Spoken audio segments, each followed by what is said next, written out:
Iran top diplomat terrifies a key US ally during an intense face-to-face meeting, exposing raw tensions. A Mujtaba aide publicly shames Trump by holding the US and Israel fully responsible in front of the allies' stunned envoy. What began as diplomacy morphs into a brutal scolding session for the US ally over the escalating Hormuz crisis. The Mujtaba camp flexes unmatched power, calling out America's friends for shifting blame amid chaos. Seoul's envoy begs for mercy as Korean ships remain trapped and citizens stranded in Iran.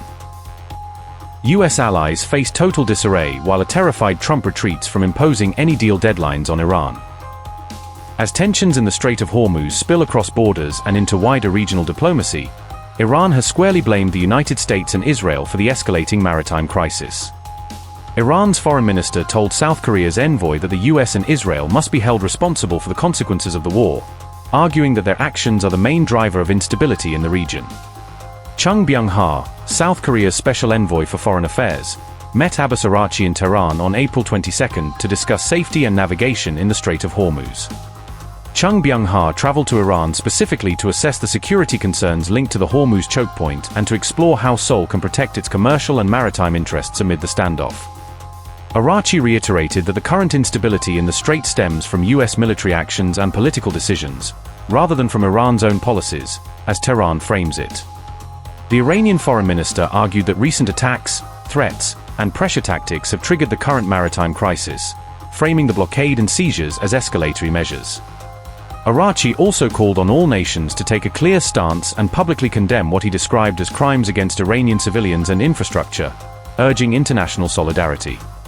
The talks were focused on the safety of foreign nationals and vessels caught in the escalating standoff, with Seoul seeking guarantees for the lives of its citizens and the crews of its ships.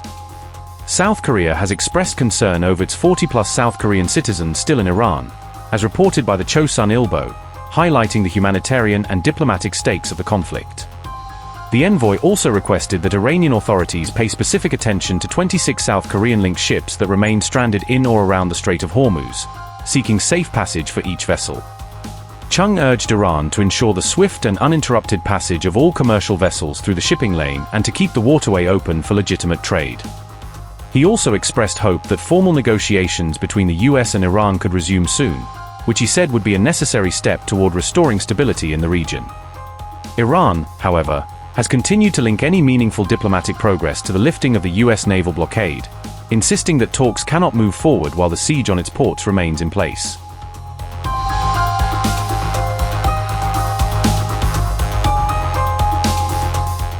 On April 22, Iran released a video showing its naval forces seizing commercial vessels that it described as linked to Israel, increasing pressure in the Strait of Hormuz. The ships were accused of violating maritime regulations that Iran has imposed around the strait, according to a report by Iran International. The footage was described as the first video of this kind of enforcement operation since the war began on February 28, giving viewers a rare glimpse of Iran's new blockade-style posture. Iran's semi-official Tasnim news agency reported that the Islamic Revolutionary Guard Corps, or IRGC, carried out the operation, underscoring its role in controlling the waterway. Amid the ongoing standoff with the United States, Iran claimed to have seized 2 ships and taken them to its shores, portraying the move as a test of its authority in the region. This marks the first confirmed instance of Iran formally detaining foreign-linked vessels amid its own blockade of the Strait of Hormuz, crossing a threshold in the naval confrontation. The IRGC also issued a strong warning alongside the operation, emphasizing that it will treat any attempt to interfere with its control of the strait as a serious provocation. The IRGC warned that any disruption to order and security in the Strait of Hormuz would cross a red line, indicating that further incidents could trigger a more escalatory response. Reflecting these tensions, Brent crude prices climbed above $100 per barrel for the first time in about 2 weeks, driven by growing concerns over supply disruptions. The rise is being linked to the dual effect of the American blockade on Iranian ports and Iran's parallel efforts to restrict certain shipping through the Strait of Hormuz. Major economies are now drawing down strategic reserves and cutting consumption where possible in an attempt to manage the economic impact of the tightening energy squeeze.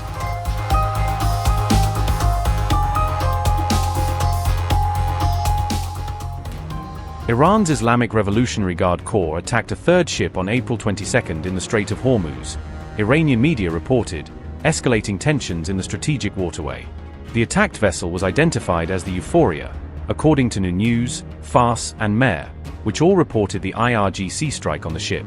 Iranian reports said the Euphoria had become stranded on the Iranian coast, without elaborating on the exact circumstances or damage. The IRGC also separately attacked and seized two other vessels, MSC Francesca and the Epaminondas, in the same area. The Guard said that the violating ships Epaminondas and the Israel-linked MSC Francesca had endangered maritime security in the Strait of Hormuz.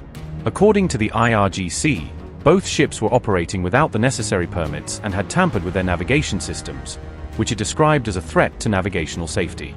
These incidents came just after Trump, on April 21st, extended the truce with Iran but refused to lift the US blockade around Hormuz, keeping naval pressure in place despite the attacks. The first Iranian reaction on April 22 to the US ceasefire extension was sharply critical, with Tehran signaling that it views the move as more tactical than substantive. A senior advisor to the Speaker of Iran's parliament issued an outright dismissal of the US decision, arguing that Washington should not portray the extension as a diplomatic concession. Mahdi Mohammadi, an aide to Iran's lead negotiator in the Pakistan-mediated talks, publicly warned the US that the truce extension would not alter the underlying power dynamics. Mohammadi stated that the extension means nothing and stressed that it does not change the ground situation, where the US blockade on Iranian ports remains in place. Mahdi Mohammadi said, and I quote, "Trump's ceasefire extension means nothing. The losing side cannot dictate terms. The continuation of the siege is no different from bombardment and must be met with a military response. Moreover, Trump's ceasefire extension is certainly a ploy to buy time for a surprise strike. The time for Iran to take the initiative has come." Unquote.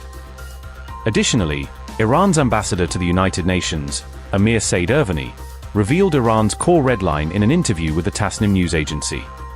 Irvani said Iran is ready to negotiate, but only after the United States ends its naval blockade on Iranian ports, positioning the lifting of the siege as a necessary first step. He described the US blockade as a direct violation of the existing ceasefire agreement, framing it as an act of economic warfare rather than a legitimate enforcement measure. According to Irvani, Iran has already communicated this condition clearly to US officials through diplomatic channels, leaving no ambiguity about Tehran's minimum demand. The Iranian envoy hinted that once the blockade is fully lifted, talks could swiftly resume, possibly in a neutral venue such as Istanbul. Irvani also suggested there are signals that the United States might be considering some easing of the blockade.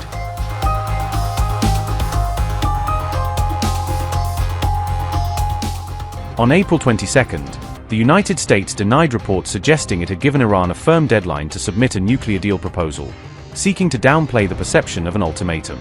Earlier that day, media reports had claimed the US had given Tehran a window of 3 to 5 days to respond to a proposal for a permanent ceasefire.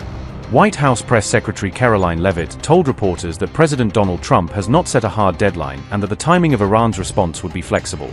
Leavitt noted that Trump has shown a bit of flexibility by extending the ceasefire, allowing Iran more time to weigh the US offer without an immediate hard cutoff. She explained that this flexibility is intended to give Iran's leadership space to deliver a unified response, rather than a fragmented or internally contested position. The White House said that the ongoing negotiations with Tehran are focused strictly on Iran's nuclear program, distancing the process from broader regime-level demands. US officials have outlined clear red lines, including preventing Iran from acquiring a nuclear weapon and securing the transfer of its enriched uranium stockpile as part of any agreement.